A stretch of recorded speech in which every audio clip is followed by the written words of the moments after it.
상담의 문제를 위한 상담심리 초간단 개념 정리 반디클래스에 오신 여러분들을 환영합니다. 분석심리학 마지막 시간입니다. 제가 분석심리학의 목표를 뭐라고 했죠? 통합이죠.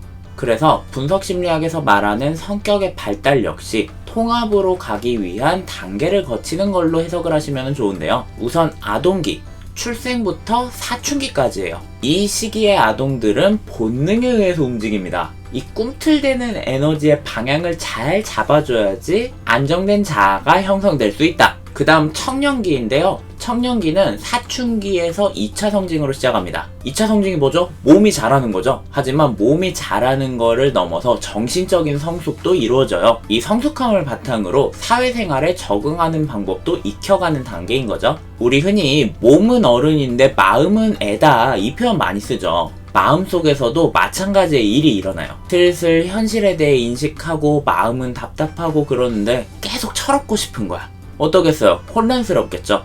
청년기 때는 이 혼란스러움을 잘 잡고 잘 이겨나가는 것이 성숙의 중요한 키워드가 됩니다. 그 다음은 중년기, 30대 중반부터 40대 후반 정도까지 이르는데요. 이 시기 때가 융이 가장 관심을 많이 보인 시기예요. 아무래도 내담자가 그 연령층이 더 많았던 이유도 있는 것 같아요. 정신없이 달려오던 인생이 어느 순간 내가 중요하다고 여겨왔던 거가 더 이상 중요하지 않다고 여겨져요. 어떨까요? 인생은 공허하다, 부질없고 허무하다, 이런 생각들이 들겠죠. 생활은 비교적 안정이 되었으나 청년 시기까지 있었던 혈기를 잃어버리게 됩니다. 이제 외부 세계로 달려들어서 무언가를 얻을 때가 아니라 내면의 세계를 공고하게 다질 때라는 거죠. 어떻게 보면 새로운 방향으로 자기를 넓혀가는 때다, 이렇게 볼 수도 있을 것 같아요. 마지막 노년기는 외부 세계, 내부 세계 다 키웠잖아요. 이제 이거를 확장해서 자기 무의식에도 더 큰 관심을 가지고요.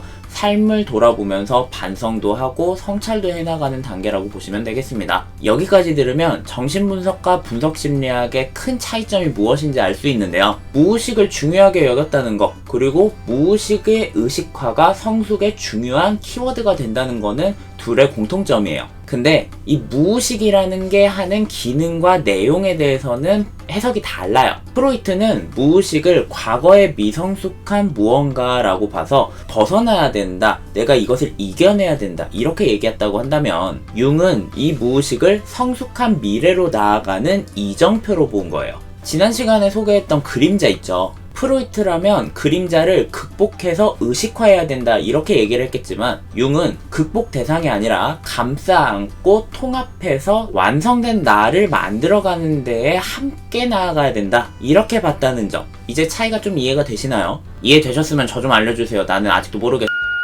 어쨌든 그래서 제가 분석심리학의 상담 기법이나 과정, 이런 거는 생략할 겁니다. 인간과 심리를 바라보는 그 철학의 차이가 있는 거기 때문에 기법으로 들어가면은 정신분석과 분석심리학이 대부분 비슷해요. 자, 이건 총 3가지의 시사점을 가지고 있는데요. 첫째, 같은 심리상담 기법이라 하더라도 어떤 철학에 기초하느냐에 따라서 그 접근 방법이 달라진다는 거. 둘째, 반디클래스 정신분석 이론편을 보고 오시라는 거. 세 번째, 저는 분석심리학에서는 기법을 다루지 않으니까 개꿀 빤다는.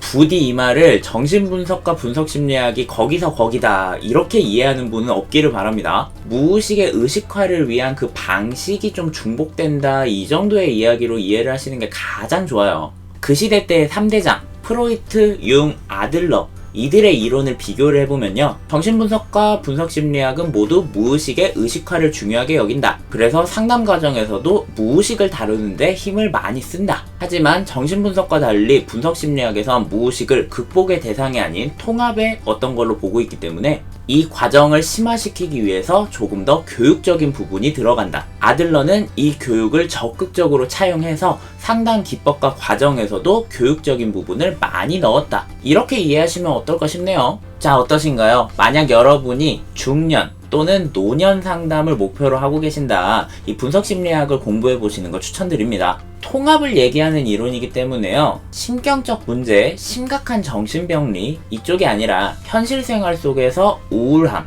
허무함 등을 느끼는 실존적인 대상에게 더욱더 적합해요. 저는 개인적으로 분석심리학은 과학적 검증보다 예술적인 통찰에 더 가깝다는 생각을 하거든요. 아마 이런 면이 미술치료가 분석심리학을 더 차용해서 이론을 발전시키게 된 이유가 되지 않을까 싶기도 합니다. 복잡하고 어려운 이론입니다. 간단하게 소개해드리려고는 했는데 여러분들에게 잘 다가갔을지 그 의도만큼 됐을지는 솔직히 확신 못하겠네요. 그럼 분석심리학은 여기에서 마치고 전 다음 시간부터 또 새로운 이론으로 여러분들에게 인사드리도록 하겠습니다. 여러분의 상담 공부가 반짝반짝하길 바라며 저는 다음 시간에 뵐게요. 모두 안녕.